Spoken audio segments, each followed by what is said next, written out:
Hey everybody, this is Sully with 5 Freaking Onion Rings, and I know this will be my 4th Tiro video in 4 days pretty much, and I just wanted to go over one thing that's actually not Tiro specific, but something that a few people may or may not know about quads in general, and yeah, just want to show you, I have these props mounted to spin outward away.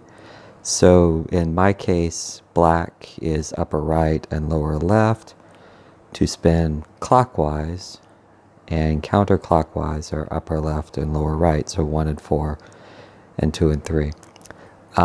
Someone had asked which wires go into the ESCs, if it matters which way these 3 wires solder into the ESC port, and the answer is it does not matter. It's like the rock, it doesn't matter what your name is, but it depending on which way you go, it will spin one way or it will spin the other, and you can correct it in BL Heli Suite.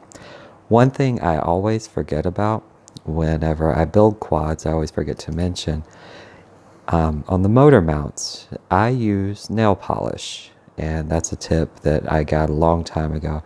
This stuff keeps all of the screws on the motors, this keeps all the screws on the motors from backing out.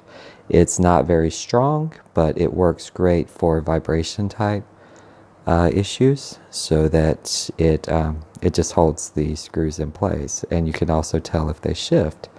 So I always just put a dab on, normally when I screw it in, but in this case, I switched it around a little bit near the end. I also put them under the pad. It does not make for a clean build if you use red like I did, but I prefer the red because it sticks out in grass.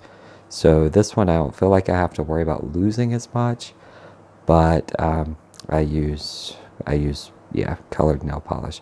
You can use clear, it works great, fantastic, but I got red at a place for about 50 cents, so it works to me as well as the Loctite that you're supposed to use.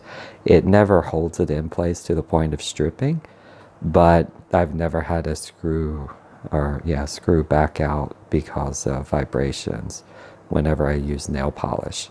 So that's just a little tip.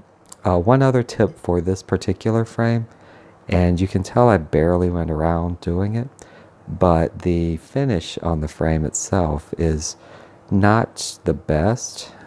So if you hold it underwater and run a file alongside it, you will round over the edges. And I did that a little bit, probably could do it some more if I needed to, but I wanted to take off that rough edge around, and it will keep it from fraying and delaminating at some point. That edge is a little bit better. The strap, actually the E-Sheen strap's pretty good, and yeah, I think that's about it as far as tips. What I was saying with the camera mount, this thing is tight as all get out, but it will actually go all the way up to about 70 degrees. So this will rotate, and there's a slide room. There's room for this little screw to slide that will give you a lot of up tilt. It's also very, very, I mean, I'm pushing, and that's not moving. The camera itself, it's not wide enough for me, but I fly in a yard, so I mean, I'm talking like 50 feet. So it's actually a very good camera, I think. Contrast settings. Stu at UAV Futures doesn't like it as much, but I found no problems with it.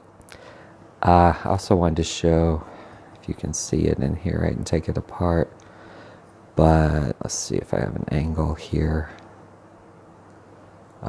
Yeah, there we go. My VTX is right side up now.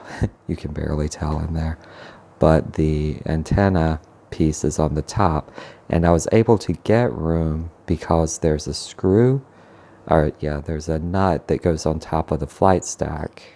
On the flight controller, there's a nut, and then the other standoff, and then a nut at the top. That gives you more than enough room to mount your VTX in the upright orientation, so you can barely tell, but my connector's on the top there. That also allows me to if for some reason smart audio doesn't work, the button to change channels is easily accessible. It's right there. So I can just push the button and see the lights through the top.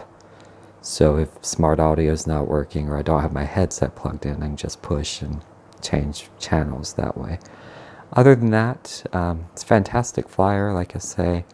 I like it with the motors going out, so I just wanted to show you. Most people you see will have the black nutted motors in the upper left, and I use it in the upper right, and that's so it will spin outward.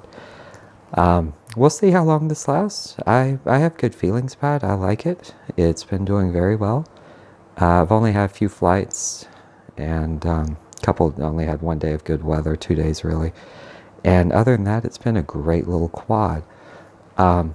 Beta Flight 4 I'll be doing a quick video on as soon as I can fly again, which should be this weekend. But it does work better with Beta Flight 4 with the dynamic filtering. That is a development build, so use at your own risk. But I'll be doing it. The other thing I wanted to show you, this is where I meant with snipping the threads off the standoff. This thread is way too high for the boards to stick in, so you have to cut the top of them off. Can you see that?